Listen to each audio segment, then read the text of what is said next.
Hello, everyone. We are back. So we are back with our Friday 15. Every Friday at 12 p.m. Central Time, we go ahead. We take 15, sometimes 20 minutes to answer your questions about the travel industry that you've submitted on our website. If you do have questions, my always starter friendly reminder, please go to hostagencyreviews.com/Friday15. You can submit your questions there. You can also watch past episodes. And if you do go watch past episodes, you will see Jennifer. She joins us very frequently, which we absolutely love. So thank you for coming back to join us again. Love to do it. Oh, good, because we love having you. So before we jump into the questions, we will add a link reminder. We have Hardwired, also known as our Tech Week, that is coming up in October. Please come and join us. It is completely complimentary if you would like to attend. It is in the middle of October, so we'll throw a link into the comments for you. We also have just put out a call for Host Week speakers. So if we have any hosts on the line or any consortia listening, and you would like to apply to be one of our educational speakers, please join us as well and apply to be a speaker. So lots of events, all the things going on. But more importantly, let's jump into a question. We have Jennifer, like I said, from Dugan's Travels. We will also drop a link to Dugan's Travels right now, and we will at the end, just in case you miss it. But you ready? Yep, ready. Amazing. Okay, first question. She's a big one. Mm-hmm. So I don't want to go out on my own and get my own IATA and all that comes with it. But I also don't want my host agency's name on things like clients' cruise documents, final travel documents, etc. I'm building my own brand that my clients know and trust. So seeing a different travel agency name at the top of their paperwork feels too confusing for the clients. And I feel it undermines my branding efforts. Is there a workaround for this? And this is from Christina. So I would say to Christina that there isn't. First off, there's not really a workaround because you have to remember that the host agency is always the agency of record. So, and that's just how it works. I know sometimes that can be a challenge for people because you do have your own brand. Now, what I would suggest is making sure that you build your own brand, but it's okay to mention, like my agents always have an independent advisor of Dugan's Travels. It just kind of ties it in together so they understand. But then you also need to find out, what does your host agency do? Say a client reaches out to them directly. What's the process there? For us, obviously, Dugan's as a host agency does not sell travel. So we, of course, are not going to, take clients or anything. But so you need to find out what that is. Like if they call your whatever host agency you're with, is there a possibility that that host agency would service that client, or would they refer them back to you, which hopefully is the referring back to you. But find that out for one thing. And then it is an education on your part to make sure that your clients really understand.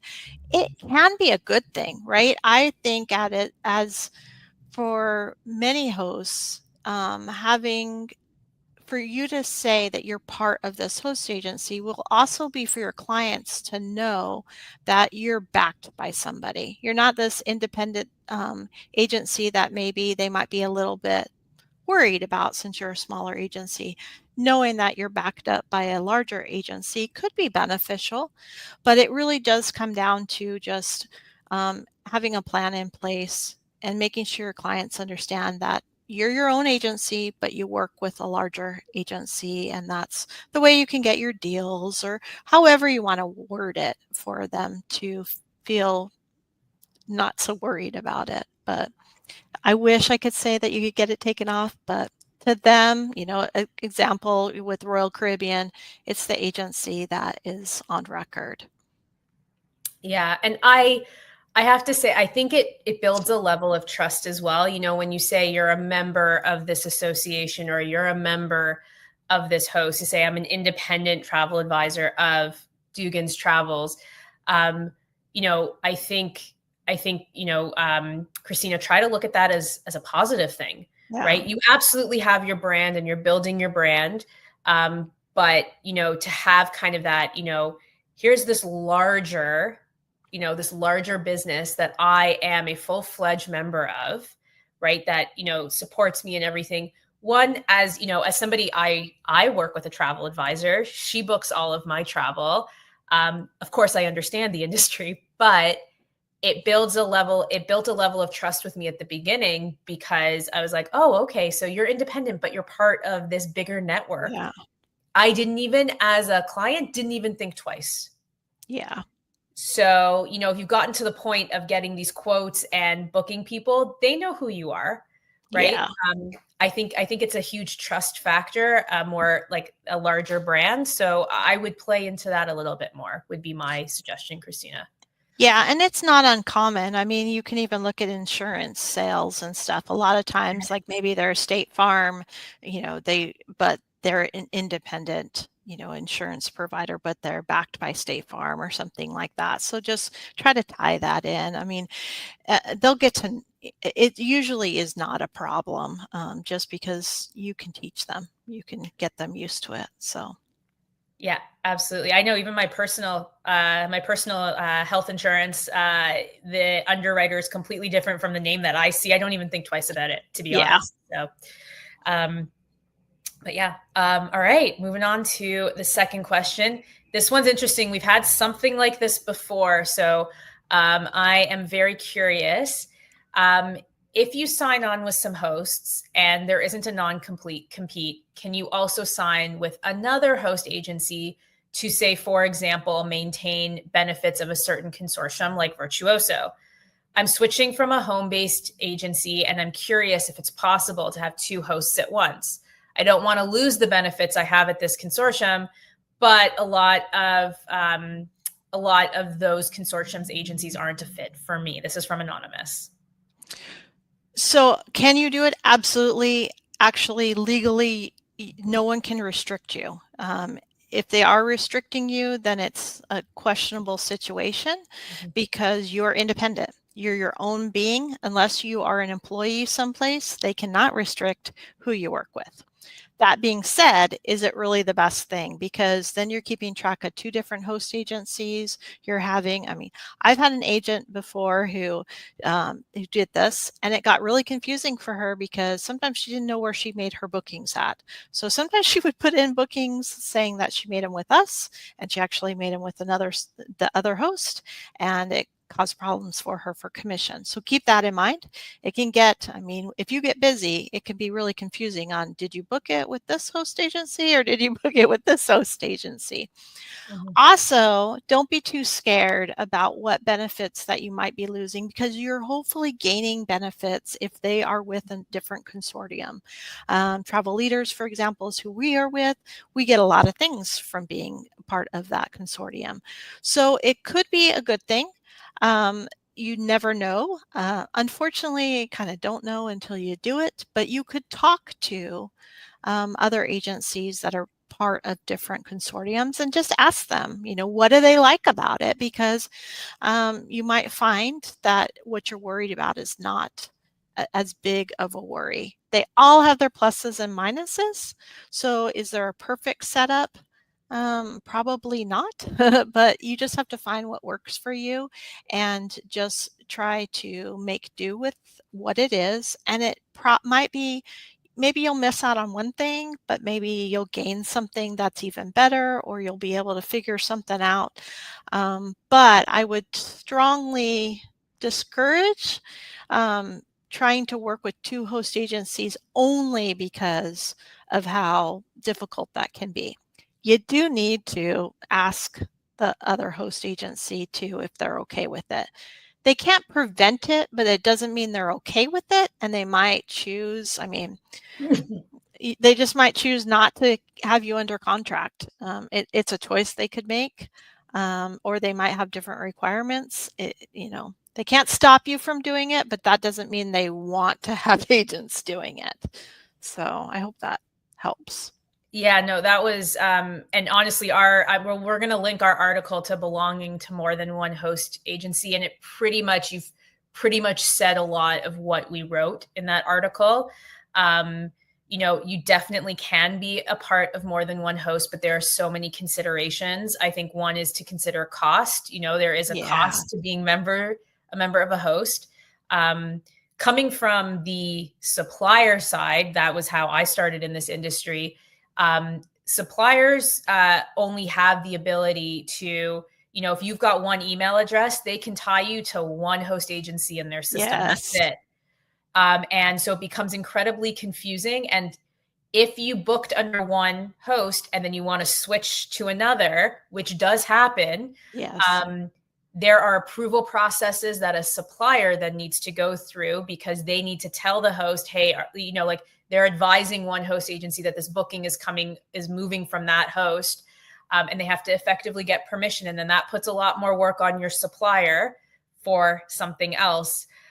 So those are things that you do want to consider as well, because it's a relationship. It's a partnership between you and your supplier. So it ends up doing that. And I would say almost every supplier system that I know of, because I've spoken to many of them, don't support you being connected to more than one host within their system I think for obvious reasons. Also, I'm also going to link our consortia directory. So just like we have for the hosts, we also have for the consortium. Learn about them. Anonymous, Virtuoso is wonderful. I know them well. So are the other consortia that are out there. They're just different, right? So take a look. Also, if you're looking at other hosts that are like Dugan's Travels, that's part of Travel Leaders. Talk to Dugan's about Travel Leaders and what benefits you get, and understand that. So those are, that's why we have all of our directories, is so that you can reach out. You can actually send questions directly to them through our directories on the website. So do that and learn a little bit more. I know sometimes one consortium, but there are other ones out there that are wonderful too. So see, another one might be a great fit for you as well. So yeah. All right. Final question. All right. This is a good one. This is from Judy that says, I am looking for a host agency. I've never had one before. I've never been with one. I have compared a ton on HAR's website. Thanks, Judy. I am feeling overwhelmed. What are the main things I should be looking for in a good host agency?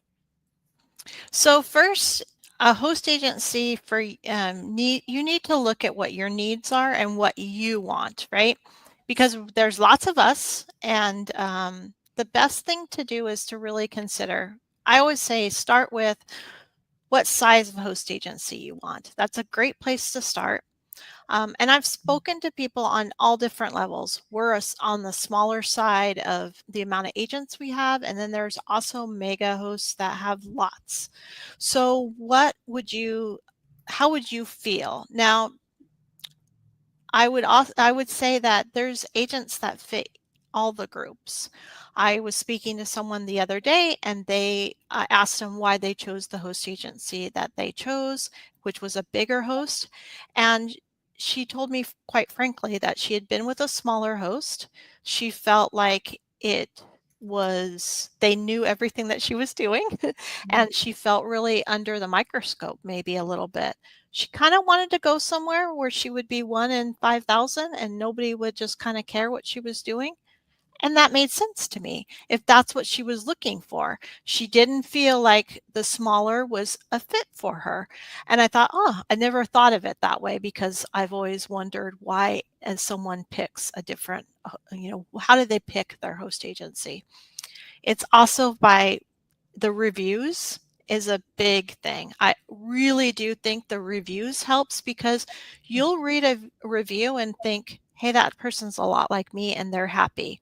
Or, hey, that person's a lot like me and they weren't happy. So really get into those reviews. Find somebody who you can really relate with. And most likely, if they're happy where they're at, you might be happy too. And just really do your due diligence on learning about. There's a lot. I like to tell people, look at how long have they been in business. What do they tend to specialize in? Or do you need a lot of hands-on training? Do they have a good training program? Are they more of, they're looking for experienced agents? And are there sales requirements? I mean, the filters, right? You can really filter down. Like we were just talking about consortiums. You can find out who is in what consortium even to just try to narrow down and try to find. I always say just speak to a couple different hosts and you're going to figure out who feels at home for you. And know that even if you do choose and it doesn't work out, it's not, the end of the world. That people move host agencies if they figure out it's not the right fit for them. So just kind of just do your investigation on who you think and reach out and see what you think after reaching out. Yeah, I totally agree. The word that stood out for me that you said was specialty. I think we always talk about kind of finding your niche, your specialty, and we'll link the article about finding a travel niche in the comments for you. But I think that that's important because lots of hosts have specific niches that they really specialize in. And so that's a great way to start your hunt, Judy, is to kind of say, okay, well, you know what? I want to focus on luxury travel, or I want to focus on adventure travel. And then you can start to narrow down who focuses on those things. And that will start to help you in your search. And also, Jennifer, exactly like you said, ask questions. Honestly, the questions that get submitted directly on HAR, the turnaround time with the host is wonderful. It's quite quick, but you can also reach out, go directly to the host. We link to each of them. So go directly and they're going to help you out. They're going to give you very honest answers because they also want to make sure they don't want you joining if you're not a good fit for them either. Right. So I think that's one of the beautiful things about this industry that Jennifer and I were talking about prior to this Friday 15 was, there's so much support for everyone out there that if you're not a good fit and you're speaking to the host is going to tell you, you know what, based on your niche or based on what you're looking for, I wouldn't recommend us. Yeah. And we have that difficult conversation a lot because we talk to anyone who wants to join. And sometimes we have to say, this doesn't feel like it's going to be a fit for you. And that a host agency should be telling you that if they think that you're not a right fit. A warning sign is anyone who takes anyone and doesn't ask any questions of you too. So you should be asking questions as well, because you shouldn't just join whoever has the flashiest picture or whatever you see on Facebook. It should be just you get to know them, because that's how people get into trouble, by joining someone who might have a beautiful picture or something. That doesn't mean they're a beautiful host. So host agency reviews is a great place for that, is really to get in and find out, or do they have no reviews? Well, that's, they got to wonder about that. If they've got lots of reviews and really good reviews, then you can feel like this is a host agency that you should be looking into. Yeah, absolutely. Thanks. Thanks for sharing. We love it. Sure. I'm also, Judy, I'm going to link to one more thing for you, which is we actually have kind of a starter pack, if you will, of how do you get started to find the perfect host for you, and some travel advisor basics as well. You didn't mention if you're just starting or if you're just you already have your business up and running and you're just looking for a host, but we're going to link that for you as well. Just some articles and videos that kind of align with, how do you get started finding the perfect host for you? So we'll do that. And we'll also, two of the most important links that we're going to share with you are, we are going to share the directory for Dugan's Travels. Please go and check them out. If you have any questions for them, you can submit directly within their directory. We are also going to link out directly to Dugan's. So joindugans.com. So please go check them out there as well. We've got Friday 15s coming up per usual. We've got Uniglow back with us next week. We have KHM Travel on September 5th, and then we have Gifted Travel Network on September 12th. So please join us to hear from Jennifer's fellow host agencies. Do not forget to submit questions. We love your questions. They are absolutely incredible. Go to hostagencyreviews.com/Friday15. And again, don't forget to check out Tech Week, also known as HAR Wired. And we will link that as well. Jennifer, love having you. Thank you so much. And I think you might be coming back soon. I hope you are. Yep. All right. Goodbye, everyone. Have a wonderful weekend. Bye.